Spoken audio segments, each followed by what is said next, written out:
Witam Was pięknie, Rostomili. Dziś Wam wyrządzę wiersz o jesiennej depresji. Do jesieni jeszcze mamy kapkę czasu, ale taki wiersz mam tutaj jako następny, bo te wiersze czytam podle tego, jako że ich napisał.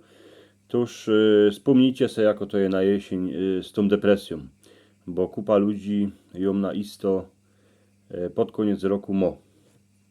Dycki, jak już minie lato, a jesień się zaczyna, to jakosik nasrano je ta naszo gaździno. Gazda, kokot, a kocur raczej z cesty zlazują, a krowy każde rano oni szpekulirują. Uż jak stowo, to się z gazdą każde rano wadzi, o byle co, z każdym w chałupie się gniewać poradzi. Chłopi prawi, że i isto ciężki roboty chybio, a stazik, że wolnego czasu i naozajst nadbywo. Jak starzika wyrządzać starka w izbie słyszała, to mu dziepro w kuchyni do ucha naryczała, że jak się mu mierznie, to mu robotę wynądzie, tuż chłop się raczy obrócił, do masztale pądzie. Siedli se stareczka przy blasze, pieką amolety, stary pojot leży, tuż terazy łuskają orzechy, a starzik se myśli, że go pombuczek isto uratował, bo kieby ni orzechy, to by naozajst zwariował.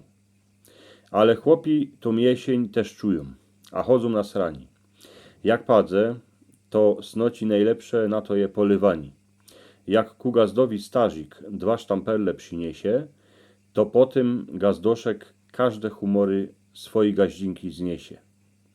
Siednie se z nią w kuchyni, coś i powyrządzają, a jak kaj trzeba pomaco, uż się w legierze kulają, choć padze, na polu je szpatnie, a w izbie je zima, chłop dycki wie, jako je babski depresji przyczyna. Gorszy mostazik, bo usztela pić nie poradzi, tuż cały rozpolony, żyć pod pierzinę wrazi, starka je rada, bo ciepło na plecach poczuje, a uż je ganz jak w niebie, jak ją wymasyruje. Liści ze stromów lecą, deszcz porynnie klupie, tuż starka przy kachloku se siedzą w chałupie. Ważą dobry łobiot, bo mają obiecane, legier zagrzoty, a pleca zaś pomasowane.